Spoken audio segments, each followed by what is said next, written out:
हिंदसदवंदियाणं तिहुवणहिदमधुरविसदवकाणम् अन्तातीदगुणाणं नमो जिनाणं जिदभवाणं। कुंदकुंदाचार्य भगवान की जय। 85वें संग्रहामध्ये गाथा नंबर 67 चल रही है। तो उसमें क्या चल रहा था प्रकरण? जीव के अधिकार बता रहे हैं। तो उसमें भोक्ता अधिकार बता रहे हैं, यानी जीव भोक्ता है, कथनचित भोक्ता है। किसका भोक्ता है? तो कल हमने बताया था क्या? जीव कर्म का फल भोगता है, इसलिए बोला जाता है। या कर्ता अधिकार में कैसे बताया? जीव ने कर्म को किया, कर्म ने जीव को किया। काय म्हणले ससी? जीवानी कर्माला केलं म्हणजे काय? तुम्ही परिणाम केले म्हणून असं शरीर मिळालंय, म्हणजे तुम्ही कर्माला केलं। और कर्म ने जीव को किया, यानी उसका फल आया उदय में, तो वो कर्म उदय में आए तो फल देता है। तो इसको इसलिए बोला जाता है कि कर्म ने जीव को किया, मतलब रागी किया, द्वेषी किया। तो आप ऐसे बोल सकते हैं व्यवहार में कि कर्म ने जीव को किया और जीव ने कर्म को किया।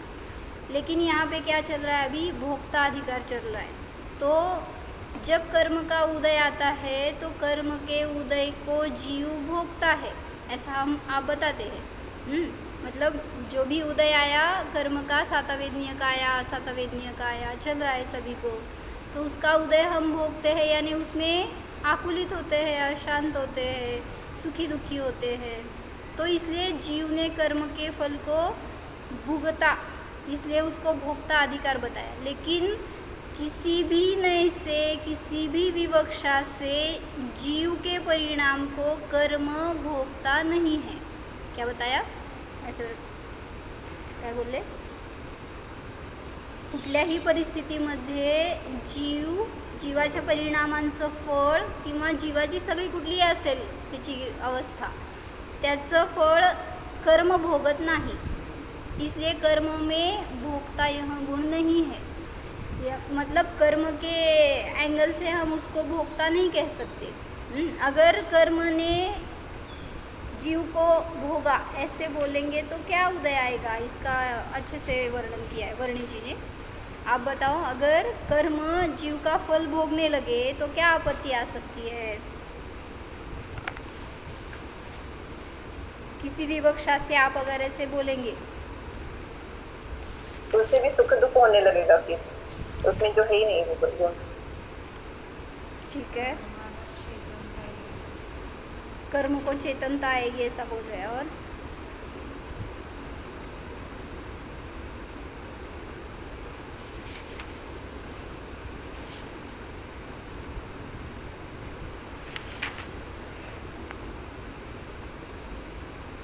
और वो कर्ता स्वयं परिणमित होता है, वो नहीं हो जाएगा, वो उसमें भी दोष आएगा। कर्ता यह परिणमित कर। ठीक है, मतलब जो भी हम बताते हैं वो निमित्त नैमित्तिक अपेक्षा से बताते हैं ना। जीव और कर्म का जो भी संबंध है वो कौन निमित्त है, कौन नैमित्तिक है? निमित्त कळते की आता नैमित्तिक म्हणजे उपादान। उपादान और निमित्त ऐसे जब बोलते हैं तो काय उपादान काल सांगितले होते, काय रोटली केली तर उपादान कोण? उपादान कोण? कणिक. आणि निमित्त कोण? तेवढंच लक्षात राहिलं। हां, बैलाच धरून बसली, म्हणजे निमित्त बै आहे आणि उपादान कणिक आहे। किंवा तेल काढलं तिळाचं, काढलं ना? नहीं काढलं, आणलं का नाही? तो तिल हो गए उपादान जिसमें तेल है, और जो भी जिससे भी निकाला वो सब निमित्त हो गया। वो मशीन या जो कोई निकालने वाला व्यक्ति है वो निमित्त है ऐसे। तो उपादान और निमित्त मतलब उपादान को एक अलग वर्ड है नैमित्तिक। लिखो, उपादान मतलब नैमित्तिक। इसलिए जो भी आप संबंध बोलते हैं निमित्त नैमित्तिक संबंध, तो उसमें किधर है नोटबुक? उद्या आहे बघ, घे जा त्या कप्प्यात खालच्या निळी नोटबुक आहे आणि पेन आहे, छोटी डायरी असेल. तो जीव और कर्म का ऐसे निमित्त नैमित्तिक संबंध है, उससे जीव को या कर्म को कर्ता बोल सकते हैं, लेकिन किसी भी नए से कर्म को भोक्ता नहीं बोल सकते. तो ऐसी व्यवस्था है. अभी मुझे नहीं मिल रहा है यहाँ पे, मैं देख के बता रही हूँ.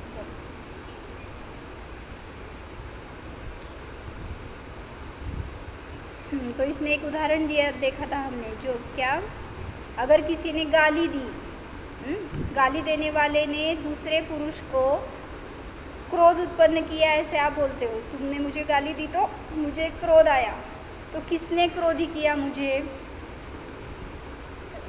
उसने ना. तो वो हो गया निमित्त. और नैमित्तिक यानी कितनी भी गाली दो, मुनिराज को क्यों नहीं आता क्रोध? तो उपादान वैसा.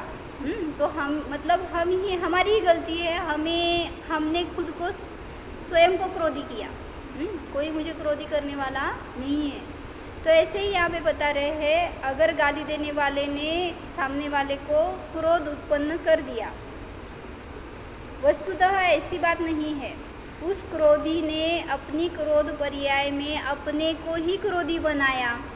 उसको ये वर्ड हटा दो और वहाँ पे मुझे ऐसे बोलो. मतलब किसको क्रोधी किया, कोणी कोणाला क्रोधी केलं, मी क्रोधी झालो. तर कोणामुळं झालो हे सांगायला लागले. उस क्रोधी ने अपनी क्रोध पर्याय में अपने को ही क्रोधी बनाया. ऐसे ही कर्मों के उदय का निमित्त पाकर जीव ने सुख दुख अधिक फल भोगा. उसमें ऐसा उपचार किया जाता है कि कर्म ने जीव को फल दिया. काय म्हटलं रुपाली? सांग. सरकार त्याच्या आधीचं वाक्य सांग.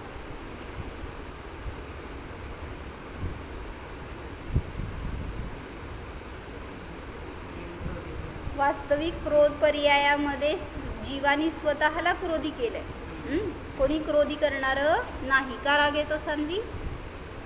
मम्मी रागद्वेष करते ना तुझ्यावर, मम्मी मारली की राग येतो, हो का नाही? काय आर्यन? मग कोण मला क्रोधी करणारं? कोणी करू शकत नाही. वीरला येते का राग? नाही आहे. कसं काय सोडून आला का काय सोलापुरात सगळं? तो मुझे किसी ने क्रोधी, किसी में ऐसी शक्ति ही नहीं है कि मुझे क्रोधी बनाए. कर्म में भी नहीं है, सामने वाले में तो है ही नहीं. अगर आपके फ्रेंड ने आपको कुछ बोला तो आपको क्रोध आ जाता है, या आप बहुत ऐसे अकराल विकराल रूप बना लेते हैं. तो आपको क्या लगता है, उसने मुझे क्रोधी बनाया. तो उसमें तो शक्ति ही नहीं है आपको क्रोधी बनाने की. मतलब वहाँ पे शास्त्र कैसे बताते हैं या भगवान के क्या बताते हैं, मैं स्वयं अपने को क्रोधी बनाता हूँ और उसका फल भी स्वयं ही को मिलता है. फिर क्रोध करने से क्या फल मिलता है आपको? मम्मी जर तुझ्यावर रागवायला लागली, सांग कशी दिसती? छान दिसती ना? असं लालबुंद झालेली असती, नाहीतर असं काहीतरी डोळे मोठे झालेले असतात. मग म्हणजे आपलं बी पी हाय करून घ्यायचं फुकट. आणि मग त्याचं अजून काय काय काय असतं, ॲसिडिटी होणार. ओ डॉक्टर काय पुढं अजून निद्रानाश, तुमचं काय काय भूकनाश, असलं सगळं असतं बरं का. म्हणजे त्याचं फळ कोणाला भोगावं लागलं? स्वस्तीला रे नाही राग? हो म्हणते का नाही म्हणते? कोणावर रागद्वेष करती? तो ऐसे बता रहे, हम आगम ये शास्त्र पढ़ रहे या सुन रहे, इसका फल हमारे जीवन में कुछ तो लाभ करना चाहिए उससे. मतलब मैं अगर क्रोधी हूँगा, मैं अगर कषाय में अपना उपयोग लगाऊंगा तो उसका फल मुझे ही अभी वर्तमान में भी मिलेगा और आगे भी मिलेगा. तो जिसको दुखी नहीं होना है भविष्य में, उसको कर्म के उदय में कषाय युक्त नहीं होना चाहिए. ऐसे बता रहे. उपचार से कर्म ने जीव को फल दिया. निमित्त नैमित्तिक संबंध को कोई खंडित नहीं कर सकता. फिर भी प्रत्येक उपादान अपने आप के स्वरूप में अपनी योग्यता से परिणमते हैं. इसका भी कोई खंडन नहीं कर सकता है. और इस निर्णय में फिर यह बात घटित हो जाती है कि जीव ने जीव को ही किया और जीव ने कर्म को किया. बताओ नहीं कौन सा? जीव ने जीव को किया. ये सब लगा लेना पीछे से। क्या? जीव ने जीव को क्रोधी किया। कौन से नए से?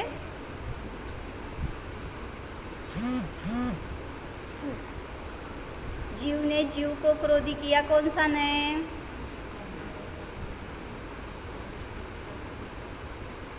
जीव ने जीव को क्रोधी किया। कौन सा नए है? म्यूट है सब लोग। अनुपचारित असद्भुत विसरला सगळं 8 दिवसात. उपचारित आता काय सगळे चारी सांगून टाकायचे. एकाने एक सांगायचं, एकाने एक सांगायचं. नाही नाही हेतू द्या. का? जीव ने जीव को क्रोधी किया. एक क्षेत्र अवघा आला. 2 द्रव्य कुठे आहेत? जीव ने जीव को क्रोधी किया. दुसऱ्या जीवाने कशाला? मीच मला क्रोधी केलं. कुठला नाही? ऐसी मुझे अपेक्षा नहीं है आपसे. शुद्ध नाही हाँ?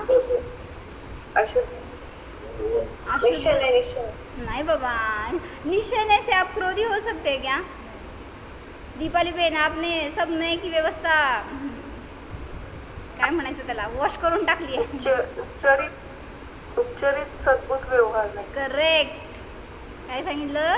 क्यों ये बताओ अभी मुझे. क्यों? उपचरित सद्भुत व्यवहार लेने ना. स्वभाव रूप परिणाम नहीं है, इसीलिए व्यवहार उपचारित व्यवहार नहीं होगा. उपचरित क्यों कहते हैं? क्योंकि क्रोध ये पर्याय है. क्रोध ये जीव का स्वभाव नहीं है. कोई भी हो, शुद्ध पर्याय भी हो, अशुद्ध पर्याय हो, पर्याय का संबंध जब जीव से लगाते हैं तो उसको उपचरित सद्भुत में जोड़ देना.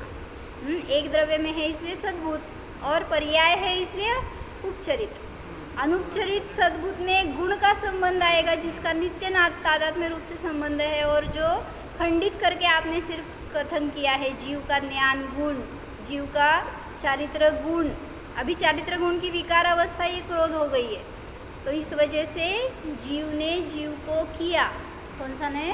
लिखो. उपचारित सद्भुत हां, ते का असं लिहिताना म्हणजे तुम्हाला नंतर वाचताना समजेल. उगीच नाही तर काय नयांची नावं लिहून ठेवून काय वही भरवायची आपल्याला. म्हणजे इतर वेळेस त्याचा हेतू समजायला पाहिजे. आता नीट विचार करून द्यायचा उत्तर. काय? जीवने कर्म को किया. जे नाही सांगणार त्याचं मला हेतू पाहिजे, एक्सप्लेनेशन पाहिजे. जीवने कर्म को किया. कौन सा नाही? बोल सानवी. अनुपचारित असद्भुत. क्यों? कारण जीव करतो, द्रव्य कर्म करतोय. जीवने कर्म किया. अच्छा, भाव कर्म घ्यायचे का? हाँ, फिर वही मुझे एक्सप्लेनेशन चाहिए. अनुपचरित असद्भुत क्यों? एक क्षेत्र अवघा हाँ, किसका किससे एक क्षेत्रावगा संबंध है? जीवाचा कर्म. द्रव्य कर्म बोलना वहाँ पे. द्रव्य कर्म का संबंध एक क्षेत्रावगा रूप है क्योंकि वो पौद्गलिक है. तो जीव ने द्रव्य कर्म को किया ऐसे उपचार से बोला जाता है. तो उसका संबंध आया अनुपचरित सद्भुत व्यवहारने से. और अगर जीव ने भाव कर्म को किया. कौन सा नहीं? कौन सा नहीं? अनुपचारित सद्भुत. आता काय तुम्हाला? सद्भुत. सद्भुत. उपचरित सद्भुत. उपचरित सद्भुत. जीव ने जीव को किया, ये भी वहाँ पे क्रोध की अपेक्षा से है. फिर अभी क्या? जीव का क्रोध यानी भाव कर्म है ना. तो इसीलिए आप सभी परीक्षाओं में फेल होते जा रहे हैं. अभी तक आपने नए को ग्रहण नहीं किया. जिसको नए का वर्णन अच्छे से समझ में आएगा ना, तो किसी भी ग्रंथ का अध्ययन हमें डिफिकल्ट नहीं जाएगा. तो ऐसे आचार्य सभी तरफ से सभी को. कर्म को किया इसलिए. हाँ हाँ, काय म्हणती? कर्म को किया म्हणजे 2 द्रव्यों में हुआ इसीलिए असद्भुत ना. हाँ बराबर. द्रव्य कर्म को जब बोलते हैं ना, जीव ने द्रव्य कर्म को किया यानी पौद्गलिक कर्म. क्रोध यहाँ कर्म अगर लिया आपने द्रव्य कर्म, तो उसको मैंने किया, ये अनुपचरित असद्भुत व्यवहारने से हो जाएगा. और जीव ने भाव कर्म को किया मतलब सुख खुद के परिणाम को ही किया. तो वहाँ पे एक क्षेत्र अवगा एक ही द्रव्य की पर्याय है इसलिए उपचरित हो गया और सद्भुत हो गया. तो जीव ने जीव को किया, ये बोलना भी उपचरित सद्भूत ही है। और अभी मुझे आप ऐसे बताओ, मैं नहीं बताऊंगी, आपको एग्जाम्पल बताना है। अभी मुझे बताओ,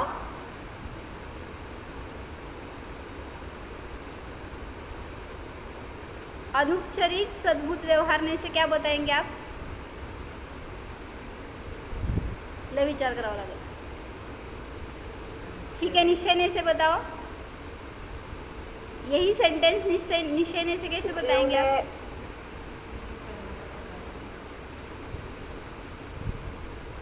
जीव ने तुमको ज्ञान स्वाभाविक जीव अकर्ता आहे. बरोबर, जीव करता आहे, निश्चय नाही. आता अनुपचरित सद्भूत व्यवहारने सांगा.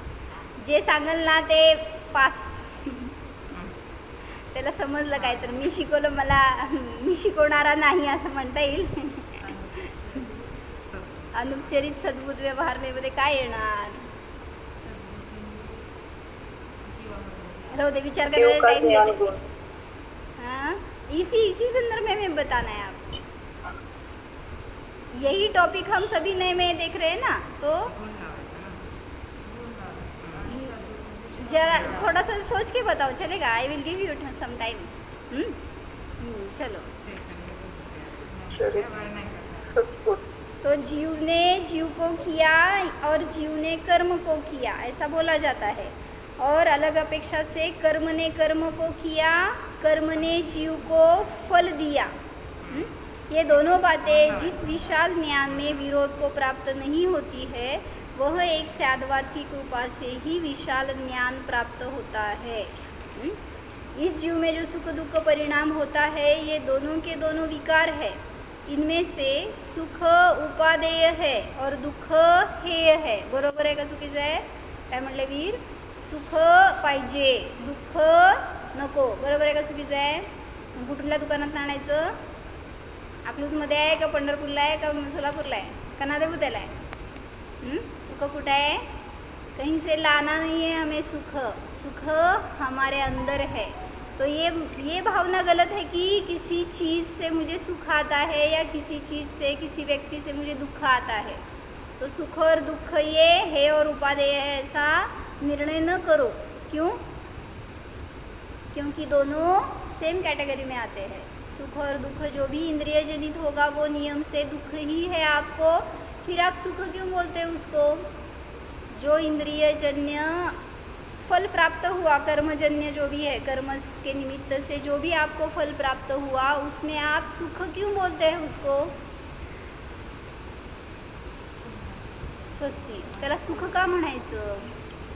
मी जेवलो, मला पोट भरलं, मी पाणी पिलो, मला तहान भागली, मग तिथं मला सुख झालं का नाही? तहान लागली ती इतकी की पाणी पिल्यावर असं बरं बरं वाटलं, सुख सुख झालं. इच्छापूर्ति होने से लगता है कि सुख मिला. ऐसा इच्छापूर्ति नहीं हुई तो आकुलता हुई, दुख हुआ, ऐसा लगता है. लेकिन वह सुख वास्तविक क्या है, ऐसा मैं पूछ रही हूँ. दुखी नहीं है, सुखाभास है. हाँ, मतलब क्या हुआ वहाँ पे? क्या बोला?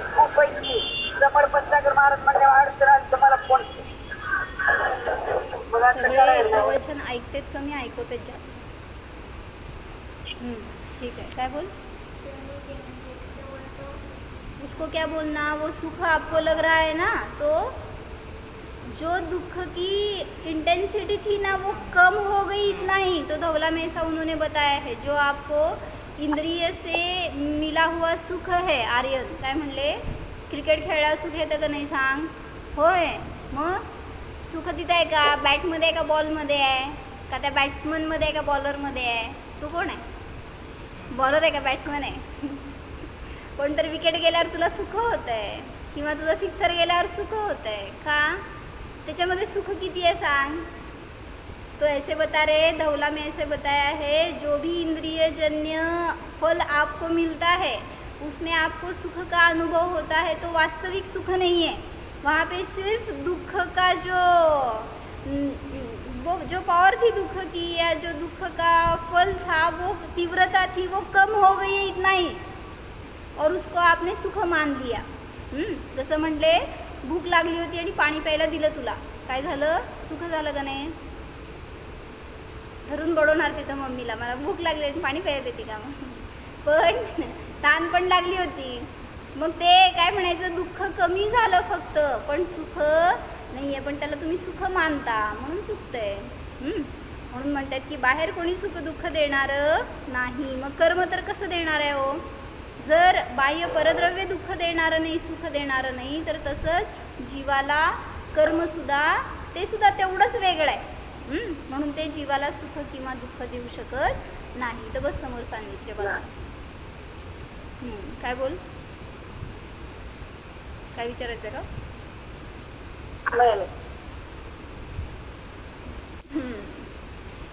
ये सुख और दुख दोनों ही हेय है.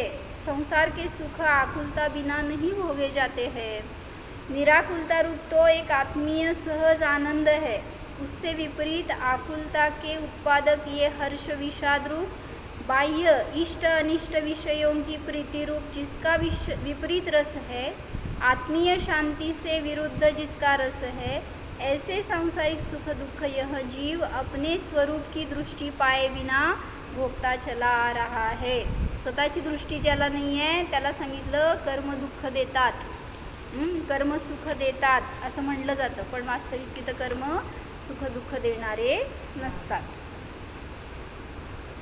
तो 67 नंबर की गाथा में जो अमृतचंद्र आचार्य की टीका है ना, उसका सिर्फ मैं भाव बताती हूँ क्योंकि वो हो गई है टीका. निश्चय से जीव और कर्म उनका एक कर्तृत्व होने पर भी, मतलब वो स्वयं के करता है, फिर भी व्यवहार से कर्मदत्त फल को भोगने वाला जीव है ऐसा बोलने में कोई विरोध नहीं आता. इसका यहाँ पे वर्णन कर रहे हैं. वास्तविक जीव मोह राग द्वेष से स्निग्ध होने से और पुद्गल स्कंद स्वभाव रूप से उसमें स्निग्धता होने से बंध अवस्था में द्वेणुक परमाणु जो रहते ना, उसकी तरह, जो दो अणु का स्कंद हो गया, उसकी तरह जीव और कर्म का अन्योन्य अवगाह ग्रहण प्रतिबद्ध रूप से बंधन होता है. किसका? क्यों? स्निग्धत्वात ये हेतु दिया है वहाँ पे. तो जीव में स्निग्ध गुण है क्या नहीं है? फिर बताया उन्हें यहाँ पे इस गाथा में, जीव को भी स्निग्धता है. जीव की स्निग्धता यानी उसके राग द्वेष परिणाम. जो हमें किसी से प्रेम भाव होता है, किसी से द्वेष भाव होता है, तो वही स्निग्धता है. इसी वजह से आप परद्रव्य को चिपक जाते हैं. मतलब उसमें एकत्व करते हैं, उसको भोगते हैं. यदा तु ते परस्परम वियुज्यन्ते, अगर वो यदा जभी परस्पर से वियुज्यन्ते, काय केलं तुझं अर्थ?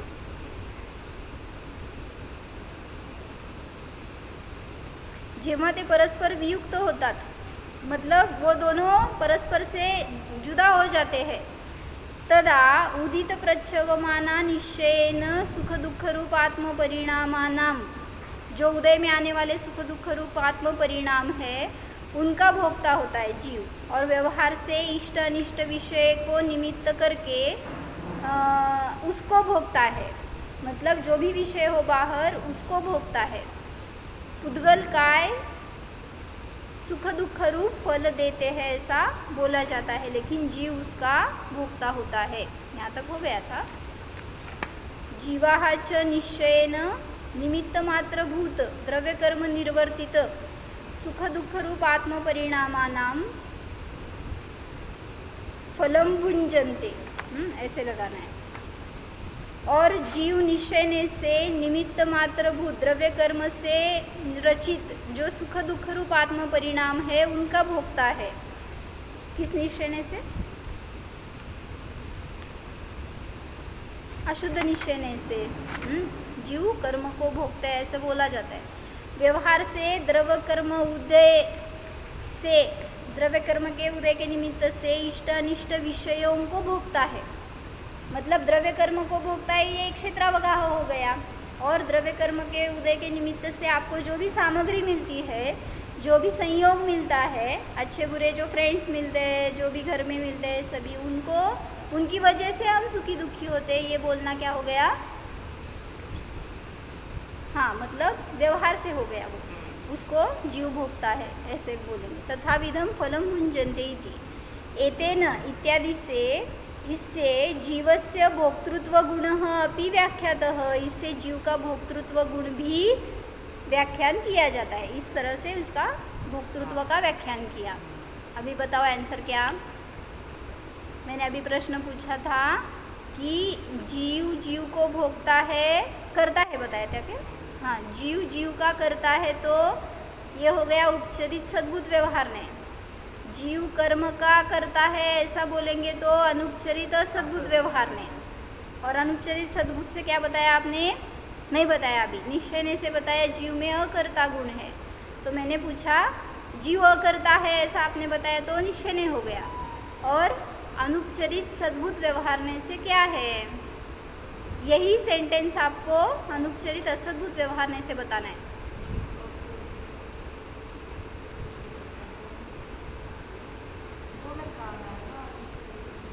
काय लावलं मग? आता करता चाललंय की जीव करताय, करताय, जीवाने जीवाला केलं, जीवाने कर्माला केलं, मग आता इथं काय घेणार अनुपचरित सद्भूतमध्ये? सांग की वाक्य. जीवाचा गुण, जीव कर्माला करणारा विचारती का सांगते ते सांग पहिल्यांदा, म्हणजे मला कळायला. नीट सांग. हां, कळलं का हो? बोला. निश्चयने झाला. जीवाचा गुण करेक्ट. जीवामध्ये अकर्ता गुण आहे. तुम्हाला सेपरेट करून सांगायचं है हो, लय अवगढ़ नहीं है. क्या हो गया? निश्चयने से जो हम अखंड वस्तु का कथन करते हैं, गुण के द्वारा अखंड वस्तु का कथन किया तो निश्चय नहीं हो गया, और उसी में से उसी गुण को निकाल के भेद रूप से बताते तो व्यवहार ने, वो उसमें अनुपचरित सद्भुत व्यवहार ने हो गया. जैसे जीव ज्ञानी है, कौन सा नहीं हो गया? निश्चय नहीं हो गया. और जीव में ज्ञान गुण है बोलेंगे तो सिर्फ उसका एक गुण निकाल के देख रहे हैं ना आप, तो वो हो गया अनुपचरित सद्भुत व्यवहार ने. सिर्फ दृष्टी कैसे बदलते हैं वैसे. छान. चला, एक तर आहे आमच्याकडं. काय दीपाली भाभी?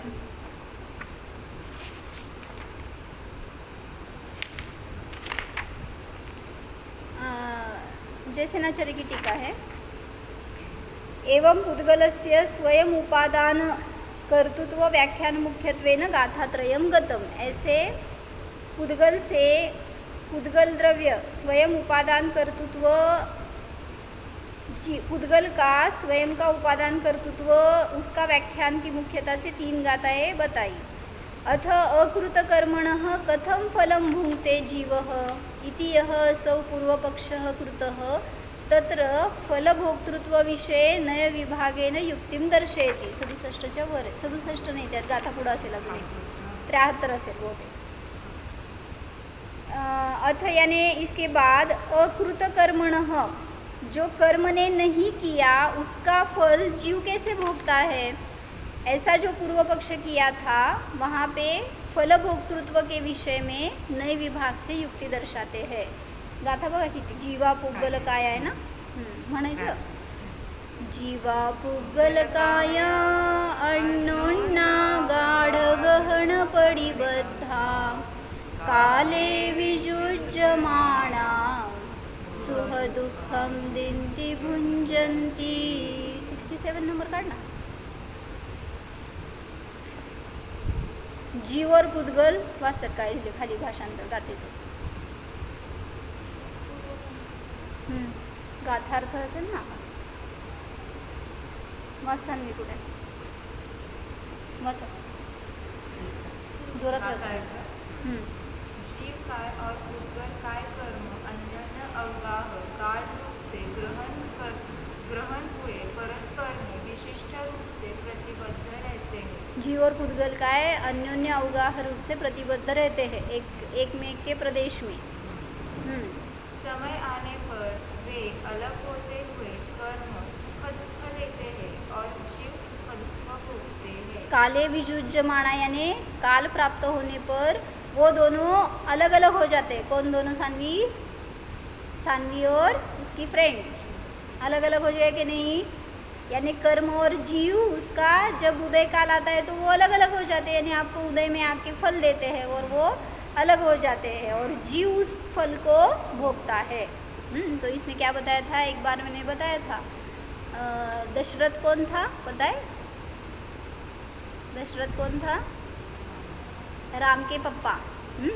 तो दशरथ जब हाँ राम के पिता। तो दशरथ जब 6 मंथ के थे ना, तो उनके भाई थे, बड़े भाई, उनका नाम था अनंतरथ। परसों बताई थी ना मैंने स्टोरी। तो उस टाइम पे उनके पिताजी को वैराग्य हो गया, उनको किसी मुनि का उपदेश मिला और वो विरक्त हो गए। कौन? दशरथ और अनंतरथ के पिता जो थे। तो उनको अभी रस नहीं लग रहा है वो राजपाट देखने के लिए, कोई किसी को आज्ञा देने के लिए। तो वो गए अनंतरथ के पास। ते 6 महिन्याचं होतं, म्हणजे किती थोडंसं मोठंच असणार एवढंच। तो उनके पास गए, 8 साल के वगैरह थे वो, नहीं। तो उनके पास गए और बोले कि मुझे अभी ये राजपाट नहीं करना है, तो मुझे इससे विरक्ति हो गई है, मैं तुम्हारा राज तिलक करके दीक्षा लेने वाला हूँ, तो तुम ये सब संभालो। तो जो बेटा था ना, तो वो बहुत बहुत अच्छा था, पिता से भी अच्छा था, ऐसे बोल सकती हूँ मैं। हाँ, धर्म में या ते छोटे असतात ना, लई कोवळे असतात माहिती का, म्हणजे हे सगळे पोरं माझ्याकडे आले ना, असं शिकतील, तुम्ही लोक लवकर शिकणार नाहीत, काय म्हणून माझ्याजवळ राहायचं आणि भरपूर शिकायचं, म्हणजे शिकायला मिळतं ना, त्याच्यातनं आनंद येतो आपल्याला। बाहेर शिकायला किती आनंद येतो सांग, मी परीक्षा घेत नसते बरं का, म्हणून तुम्हाला आनंद, तिथं परीक्षेचं टेन्शन असते म्हणून दुःख, पण मार्क देणार तुम्हाला। तो वहाँ पे क्या हो गया, पापा ने बताया बेटे को कि मैं जा रहा हूँ अभी, अब तुम्हारे हवाले राज्य साथी हो, ऐसे वो बच्चे को बोल के निकल जा रहे थे। तो अनंतरथ बोला कि नहीं, मुझे पहले मेरे क्वेश्चन का आंसर दो। काय?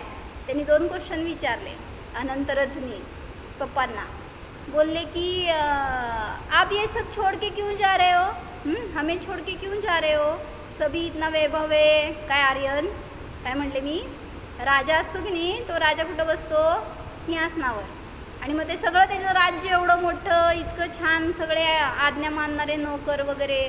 मग ते विचारले पप्पांना, जसं तुझे पप्पा समज वैराग्य झालं, दीक्षा घेऊन चालले, तू काय म्हणणार, टाटा जावा लवकर, काय म्हणणार, काय म्हणणार आर्यन, घाबरतो का काय? नहीं। तो उसने बोला कि नहीं, मुझे पहले बताओ कि ये आप छोड़ के क्यों जा रहे हो सब। तो उसने, पापा ने बताया क्या, इसमें अभी रस नहीं है, इसमें आनंद गुण नहीं है, तो मुझे इसको भोगना नहीं है। काय म्हणले भारती काकी?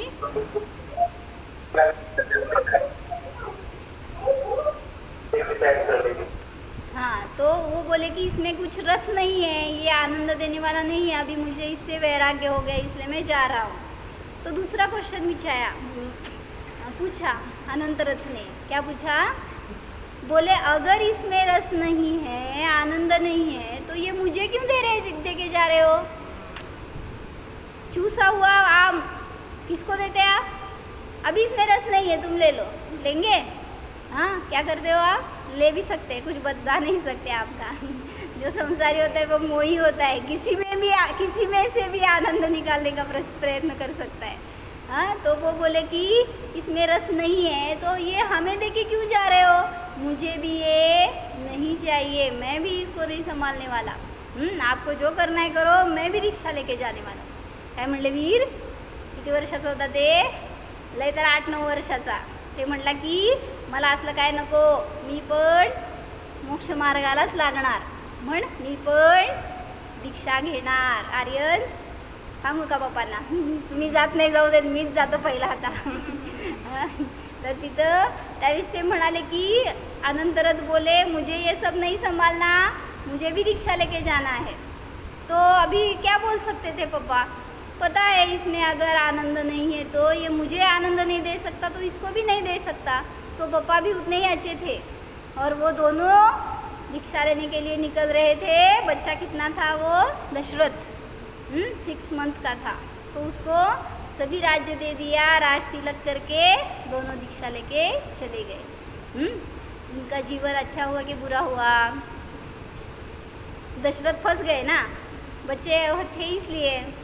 अब बड़े होते तो वो भी उनके साथ निकल जाते। लेकिन ऐसे किस लिए बता रही थी ये मैं, मतलब वो राज वैभव भी आप कितना भी भोगे तो भी उसमें से सुख नहीं मिलने वाला, क्योंकि उसमें है नहीं।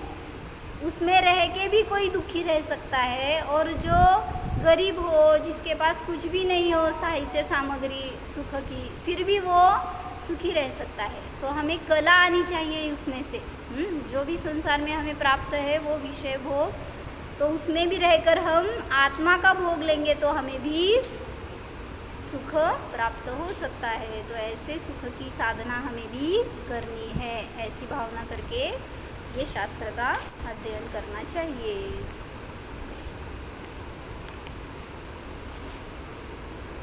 ओ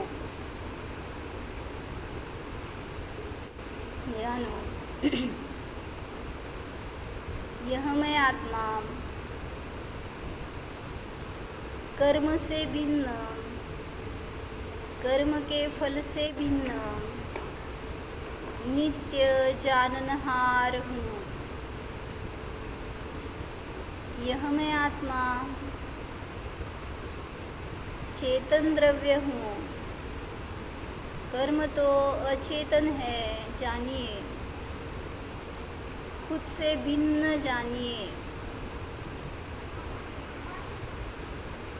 मुझे मोही बनाने वाला इस जगत में कोई भी परद्रव्य नहीं है। मेरे सुख दुख का मैं स्वयं करता हूँ, स्वयं ही भोगता हूँ। अतीन्द्रिय सुख भोगिए, उसका रसपान कीजिए। अतीन्द्रिय स्वरूपोऽहम्, आनंद घन स्वरूपोऽहम्।